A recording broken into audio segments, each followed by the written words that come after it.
Hi everyone, I am Mascareñas, your HR student, here to talk about Human Resource Project Lifecycle. The Human Resource Project Lifecycle is a framework that brings structure, clarity, and efficiency to human resource initiatives. It is basically a cycle that ensures that projects or initiatives made by the Human Resource Unit are implemented properly. So this includes planning, execution, and overseeing HR-specific initiatives. Some examples of HR-specific initiatives are recruitment drives, employee training programs, policy implementations, development of new onboarding process, and even enhancement when it comes to diversity and inclusion inside the organization. So how does HR project lifecycle benefits HR-specific initiatives inside the organization? First is that it improves efficiency, where it ensures to deliver and implement projects on time with less damage to resources through structured planning and execution. It enhances collaboration inside the organization by clearly defining roles, responsibilities, and expectations that foster teamwork. Next is that through risk identification and management, it helps to reduce disruptions and enhances smoother delivery of the project. Next is it ensures that HR projects or initiatives are aligned to the organizational priorities, goals, and strategies. It also provides metrics and timely reports that shows the success and impacts of the HR projects. A typical project lifecycle consists of 4 generic phases: the conceptual, development, execution, and finish. Phase 1 of the cycle is called the conceptual phase. It helps the human resource to identify the organizational needs, risks, and strategies which might be a factor to the project. This is also where an HR should conduct a feasibility study to further support the initiative. Phase 2 of the cycle is called the development or the detailed planning phase, where the preparation of a detailed plan happens, which include the budget allocation, schedule, and timeline. It also includes a design system, a brief description of the project, and this is also the phase where they should build and test prototypes if needed.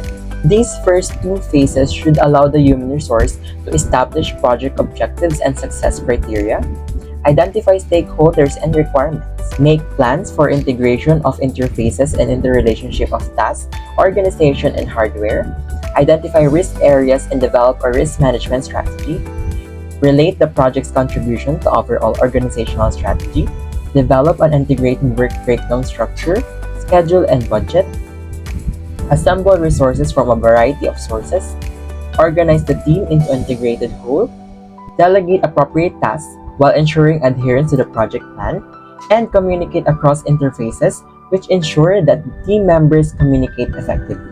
Phase 3 of the cycle is called the execution, where the implementation of the project happens. This includes the procurements, the development of progress reports, and resolving sudden issues. Phase 4 and the last phase of the cycle is called the finish, where the reviews and acceptance of the project happens. This is the phase where the human resource transfers responsibility to a new team that is designated to sustain the implementation of the project. Phase 3 and 4 allows them to execute the plan, solve problems, and remove roadblocks, direct and influence the project, which ensure that interfaces are recognized and tasks are integrated as a whole, monitor, review, and update the project plan continually, build the team by establishing team norms, team roles, and environment of maximum harmony and minimum conflict, motivate, which ensures that jobs are organized to provide built-in potential motivators, resolve conflicts quickly and amicably, set priorities and negotiate trade-offs, forecast end results, ensure adequate and timely completion of documentation, and identify training, testing, and commissioning programs to achieve smooth, full operation on schedule.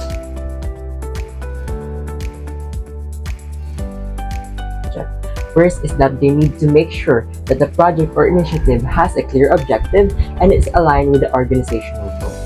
They also need to identify and assign the right workforce, tools, and budgets to achieve project goals efficiently. They need to ensure deadlines and schedules are met as planned to ensure timely delivery. They have to identify potential risks and develop contingency plans to prevent delays and failures. And lastly, they need to keep stakeholders informed through regular updates to foster transparency and accountability throughout the project cycle. So HR, are you ready to make a project? This is your HR student, Art Mascareñas, saying good luck and goodbye.